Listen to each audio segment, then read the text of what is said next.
I get as many as 50 matches a day on dating apps, and I'm going to teach you how you can get more matches so you can eventually land more dates. Before we begin, I'm just going to throw up some screenshots of my Hinge profile. Hinge is the main app I use nowadays, just so you know that I'm not chatting shit. By the way, if you're a young man who's keen to improve his dating life, then I've just launched a dating mastery course that you can access in the description. It also gives you access to a community of single mother Adonis for young men raised by single moms or without good father figures. So the first and by far the most important thing that you need to get right on your profile is to have good photos. For better or worse, dating apps are a very visual game. Does that mean you have to look like an Armani model to do well? Absolutely not.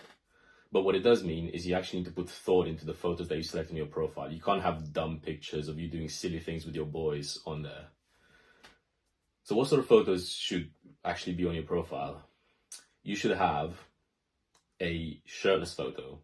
Now, shirtless photos do super well, especially if you're in decent shape. You don't have to be absolutely ripped or jacked, but you should have some photos with like good lighting, maybe a bit of a pump in the gym, if you're working out, which you should be.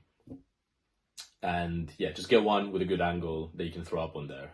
Another photo that you should have is one of you doing social activities. So you should be around people, mates, family, just to show that essentially you're not a creep, you're not a loner, and you actually have things going on. Now, let's say you're thinking, okay, I'm actually like not doing much social stuff at the moment. I'm a bit of a monk right now, kind of sitting in, playing video games.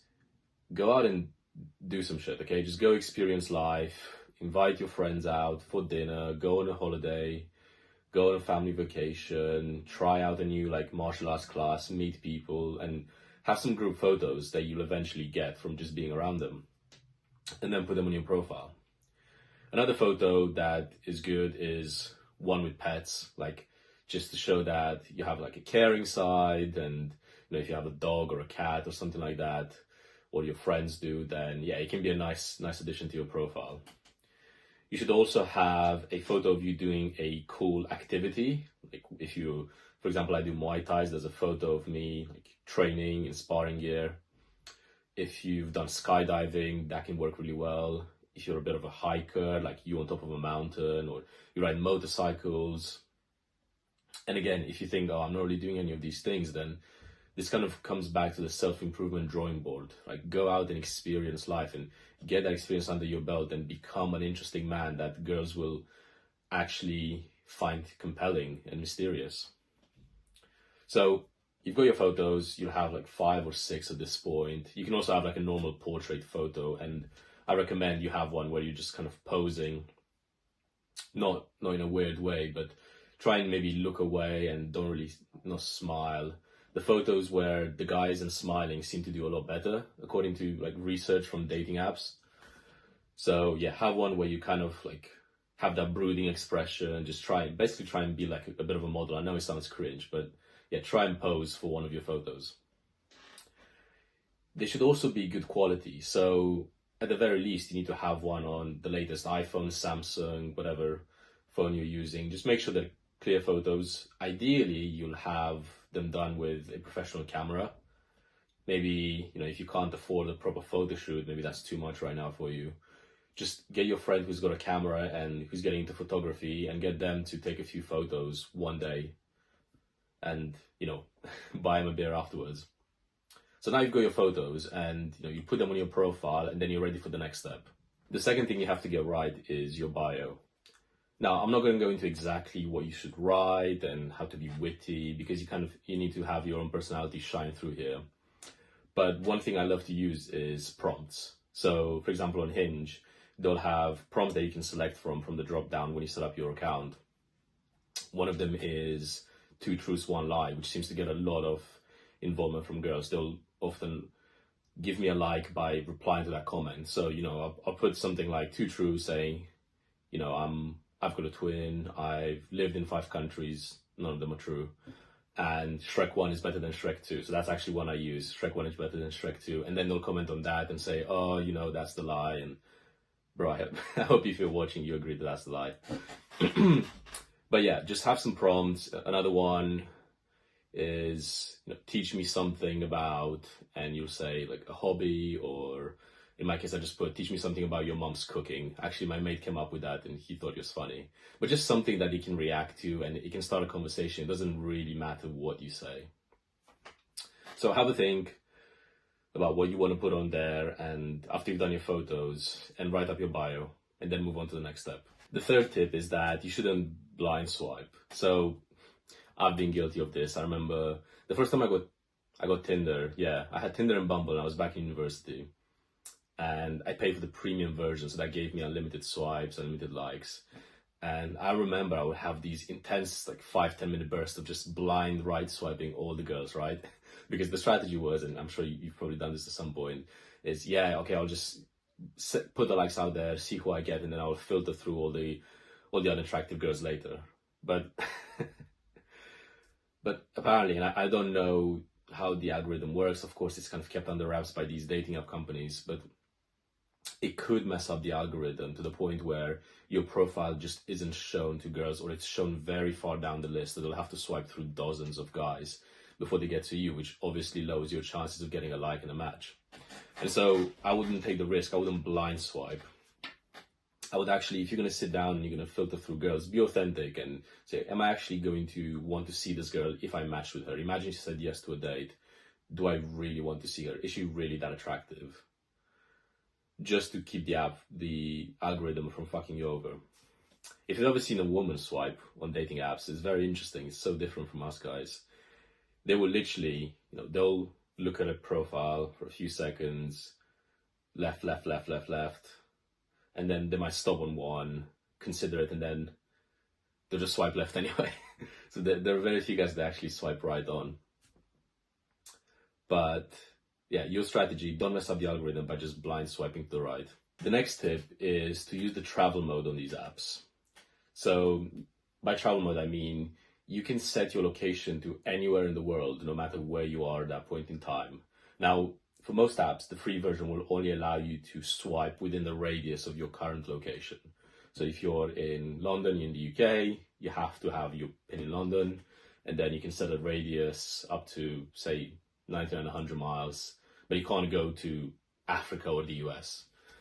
However, you can pay for that feature. So that's obviously a personal decision if you're invested enough in dating apps to pay. I do think it definitely gives you some benefits, and it can put you ahead in the rankings in terms of how quickly girls see your profile. So I have had premium versions of apps in the past, and it has objectively helped me get more matches. But again, that's a personal decision. The one I'm using right now, Hinge, is actually coming with a free travel feature. So I'm not paying, I still use the basic version. And yeah, you can set your pin to anywhere in the world. This is obviously useful if you're a young man who travels. If you're expecting to go to Spain on holiday, I've just come back from spending a month in Spain. I had my pin set to Marbella a couple of weeks before I actually arrived. Why? Because it meant I could get matches and I was speaking to girls and I had dates lined up for when I landed. So you can pull off the same strategy. You don't have to get to a new place and then think, oh, it'd be nice to meet some girls, but I'm only here for 3 nights. And by the time you speak to a girl and set up a date, you have to go back home. So use the travel feature, plan your days ahead, and you can meet beautiful women in new locations. Let's talk about what you should do once you actually have a match. So this is where the usual texting tactics that go out the window. This is the one place where not seeming too available, not being needy, not texting back too quickly, waiting a few hours just so she thinks you're busy and that you're a high value man and all that stuff. That's all good when you're texting a girl outside of dating apps. But when you're just meeting a girl on Tinder or Hinge or Bumble, it just doesn't work. Because you have to understand that girls absolutely get bombarded with likes and messages on these apps. And so if you're a guy that she's matched with and you don't text her for 5 hours, you're going to be, 30 guys down the pecking order in her list. She's not going to scroll. I mean, she might do, but she's not necessarily going to scroll down to find your profile specifically when there's a new guy who's just messaged her in the last 3 minutes and asked her out on a date. And so you have to be really quick. So as soon as you match with a girl, obviously if you're on your phone, comment on something on her profile, just start a conversation, and genuinely within a couple of messages, and I mean 2-3 messages max, propose a date and ask for her number. Ideally, if she won't give you her number right away, get her Instagram. Not as good, but still does the job. You want to propose a date and obviously, show the intent that you want to go out with her, and then get her off the app, because it's going to feel more like a real connection when you're a guy in her WhatsApp DMs, or at least Instagram, than just some, like the 50th guy who's messaged her on Tinder that afternoon. Right? It's an escalation point for you. So you get her off the app. Hopefully she agrees to one of the ways of contact. If she doesn't agree, then just propose a date and then try and make it happen, but it's not ideal. So now you've got her on WhatsApp, Instagram. Just give her the date logistics. Say, how about Thursday or Friday at this bar at 7 o'clock? And she'll say, yeah, no, okay. And from this point onwards, it's essentially the same advice as if you were setting up a date with a girl you've met in any other scenario. So once again, you get a match, send an initial message, hello, comment on her profile, whatever. 2 messages in, propose a date, let's get drinks this weekend. Let's text on WhatsApp, or what's your Instagram? We'll text on there. Take her on there, set up the logistics. I want to give you a few warnings on using dating apps. The first is, do not despair if things don't go to plan. So if you're not getting matches, or you're not getting as many as you'd like, or you don't get matches with attractive women, don't despair.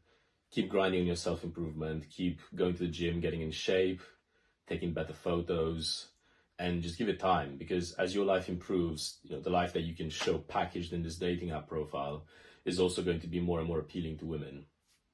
And you have to understand, bro, that this is nowadays dating apps are a pretty cracked game. They're very heavily skewed in favor of women. It's the old adage that women have so many options and only a select few men have all the options on dating apps. It's super skewed on these platforms. But it doesn't mean that you can't get there, or that you can't get to a good number of matches and date attractive women from them.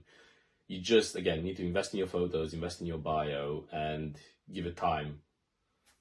The second word of warning is you shouldn't get lazy with the other channels that we discussed for meeting women. So I'm still expecting you to go out and cold approach if you aren't already. If you go into the gym, talk to a girl, talk to a cute girl doing squats.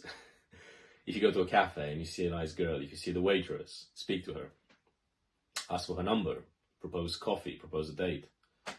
Okay? Because in real life is still where you're going to meet the highest quality women. It's not necessarily on these dating apps. I know people that have had happy relationships of dating apps. I've certainly dated girls for a while, quite seriously, that I've met on dating apps. But still, your best chance is going to be real life. So don't discount the other channels. Don't just get lazy and use your phone all the time for women.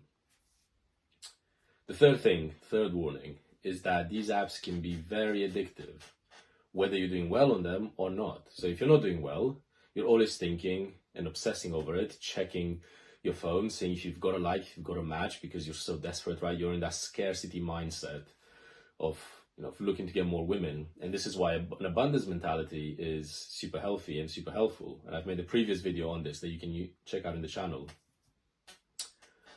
So you need to exercise some discipline and control your usage.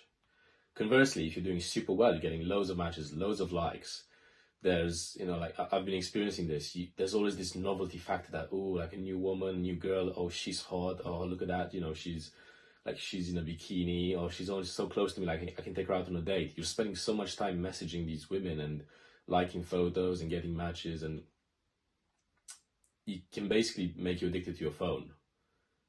So you really have to be disciplined about allocating time to checking the apps, and then actually being off and living your life and getting your work done, getting to the gym, doing productive things as you should be as a young man.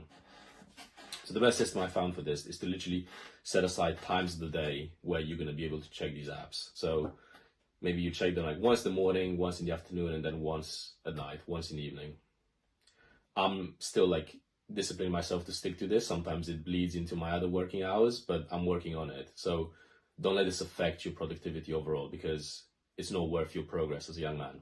Once again, if you're serious about improving your dating life, then I strongly recommend you join my course using the link in the description. It covers everything from how to meet women, your mindset, how to get dates, how to run dates and relationships. And it's also going to have bonus modules coming out. It's also going to give you lifetime access to the single mother Adonis community, which I'm building as a place for men who, like me, were raised by a single mother, or they had a father but he wasn't a good role model for them, to come together and learn from each other's experiences and become more competent, become more driven, more attractive, and just make the most out of this life. Because I don't feel like being raised fatherless should be a handicap. And I think society's done a shit job of looking after this group of men. You know, we're so good at talking about racial inequality and female empowerment and LGBT, and that's all important stuff, but I really feel like this segment of men has just been completely neglected. At least that's been my experience. And so if you're looking for a place where you're no longer going to feel alone going through this, figuring shit out as a young man without a father in the picture, then I strongly recommend you join. I feel like your contribution will be so valuable to the other guys who are going to be in there. And yeah, it's just going to be a great place for us all to share experiences and grow together. We're going to have calls with myself personally, and it's just going to become a brotherhood. I'm super stoked for it, and I'd love to have you in there. So with that said, I'll see you in the next video.